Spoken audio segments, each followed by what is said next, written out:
సామెతలు గ్రంథము అధ్యాయము 21 పరిశుద్ధ వచనములు 1 నుండి 6 మరియు 11 నుంచి 13 వరకు.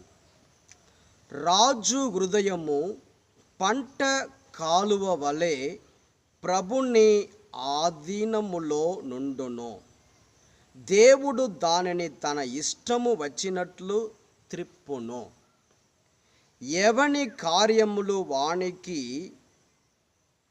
ఉచితముగానే కనిపింపవచ్చును, కానీ మనుష్యుని ఉద్దేశములను పరిశీలించి చూచువాడు ప్రభువు. బలి నర్పించిన దానికంటే కూడా అధికముగా నీతి న్యాయముల వలన ప్రభువు ప్రీతి చెందును. గర్వపు చూపు, అహంకారపు హృదయము దుష్టుల పాపములన వలెను. జాగ్రత్తగా ఆలోచించి పని చేసినచో చాలా లాభము కలుగును, త్వరపడినచో ఫలితమబ్బదు. అబద్ధము లాడి సొమ్ము చేసుకొనినచో లాభము లేదు. అట్టి పనికి పూనుకొనువాడు చావు కోరులలో చిక్కుకొనును. పొగరుపోతును శిక్షించినప్పుడు సామాన్యునికి కూడా బుద్ధి వచ్చును. బుద్ధిమంతుడు ఉపదేశము నుండి జ్ఞానము నార్జించును. దుష్టుల ఇంట్లలో ఏమి జరుగుచున్నదో న్యాయమూర్తి అయిన ప్రభువునకు తెలియను. ఆయన వారిని సర్వనాశనము చేయును.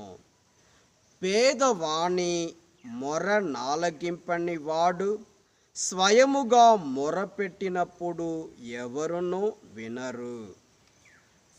ఇది ప్రభువు వాక్కు. సర్వేశ్వరునికి వందనములు. లూకా సువార్త అధ్యాయము 8 పరిశుద్ధ వచనములు 19 నుంచి 21 వరకు. యేసు తల్లియు సోదరులను ఆయన యొద్దకు వచ్చిరి. జనులు క్రిక్కిరిసి ఉండుట వలన ఆయనను కలసి కొనలేకపోయిరి. నీ తల్లియు సోదరులను నీతో మాట్లాడుటకై వెలుపల వేచి ఉన్నారు అని ఒకరు చెప్పిరి. అందుకు యేసు వారితో, దేవుని వాక్కును ఆలకించి పాటించు వారే నా తల్లియు నా సోదరులు అని పలికెను. ఇది క్రీస్తు సువిశేషము. క్రీస్తువా మీకు స్తుతి కలుగును గాక. క్రీస్తు నాదునియందు ప్రియ సహోదరి సహోదరులారా, యేసు ప్రభువు మనమందరికీ కూడా ఒక గొప్ప భాగ్యమును వసగుతున్నారు. ఆ భాగ్యం ఏమిటంటే, మనము ఆయనకి తల్లిగా ఉండటానికి, సోదరుడుగా ఉండటానికి, సోదరిగా ఉండటానికి మనకి భాగ్యం వసగుతున్నారు. ఎంత గొప్ప భాగ్యం చూడండి. ఆ భాగ్యం పొందుకోవాలంటే మనము ఏం చేయాలి అంటే, దేవుని వాక్యమును వినాలి, పాటించాలి. దేవుని వాక్యమును విని పాటించటం అనేది చాలా సులభము.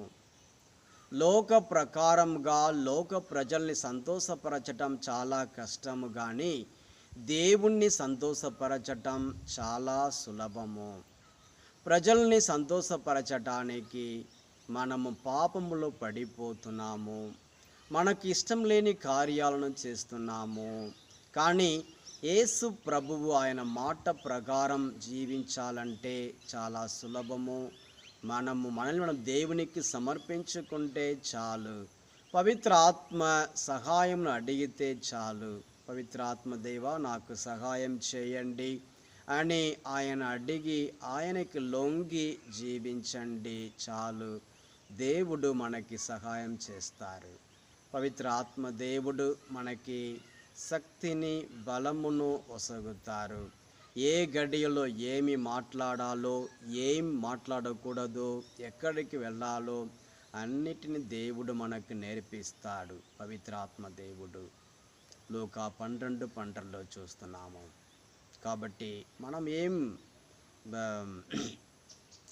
పెద్దగా మనము కష్టపడాల్సిన అవసరమే లేదు. ఈజీగా మనము దేవునికి ఇష్టప్రకారంగా జీవించవచ్చు. పవిత్రాత్మ దేవుడే మనకు ఆధారము, మనకు సహాయం చేసే దేవుడు. ప్రార్థించుకుందాం. స్తోత్రం యేసయ్యా, పరిశుద్ధుడా పరిశుద్ధుడా, మంచి కాపరి, ఈ చక్కటి సందేశాన్ని బట్టి వందనాలు ప్రభువా. మీ పవిత్ర ఆత్మతో అందరిని నింపి నడిపించండి ప్రభువా. యేసయ్యా, మీ వాక్య ప్రకారం జీవించడానికి మాకు శక్తి బలమును ఇవ్వండి.